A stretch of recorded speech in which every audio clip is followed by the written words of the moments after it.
राहुल गांधी की राजनीतिक रणनीति या कहें उनके नैरेटिव को एक तगड़ा झटका मिला है। अब ये झटका क्यों लगा है, इसको समझने के लिए आप इस बात को समझिए कि उनकी रणनीति किस पर आधारित थी या उनकी रणनीति का आधार क्या था, उनकी राजनीति का बल्कि आधार क्या है। उनकी राजनीति का मुझे अभी तक जो समझ में आया दो आधार हैं।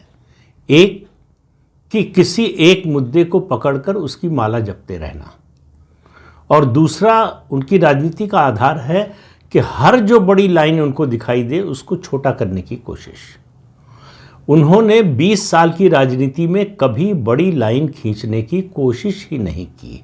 या तो उनको मालूम है कि उनकी क्षमता नहीं है कि वो खींच सकते हैं, या उनको समझ नहीं है कि अगर किसी लाइन को छोटा करना है तो उसका एक तरीका और भी होता है, बड़ी लाइन खींचना।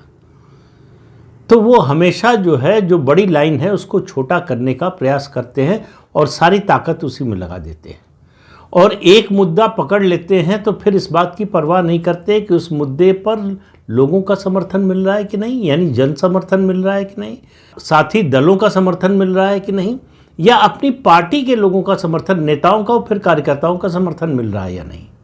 उनको लगता है कि मैंने फैसला कर लिया है कि ये मुद्दा होगा, ये नैरेटिव होगा तो यही होगा। अब इसका नतीजा जो भी आए, उनको लगता है कि अगर वो इस पर चलते रहेंगे तो उनको सफलता मिल जाएगी। 20 साल हो गए, अभी तक तो ऐसा हुआ नहीं। आगे होगा इसकी कोई संभावना दिख नहीं रही। लेकिन बात मौजूदा संदर्भ की है। पिछले कुछ सालों से लगातार अगर आप उनको देखें, और ख़ासतौर से 2019 के चुनाव के समय से उन्होंने शुरू किया था, जब राफेल का मुद्दा उठाया तब उन्होंने अनिल अंबानी का मुद्दा उठाया था। तब उनका हमला जो है अंबानी परिवार पर था कि अपने दोस्त अंबानी की जेब में इतने हज़ार करोड़ डाल दिए मोदी ने, अपने दोस्त अंबानी को इतने हज़ार करोड़ का ठेका दिला दिया, भारत सरकार की ओर से दबाव डाल के जो है फ्रांस पर ये ठेका दिला दिया।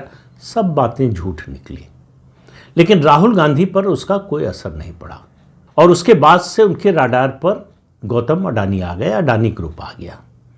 अब अडानी ग्रुप क्यों आ गया, क्यों अंबानी को छोड़ दिया, इसको आप केवल मोदी, अडानी और राहुल गांधी या भाजपा और कांग्रेस के नज़रिए से देखेंगे तो बात पूरी समझ में नहीं आएगी। पहले आपको समझना होगा कि अडानी कर क्या रहे।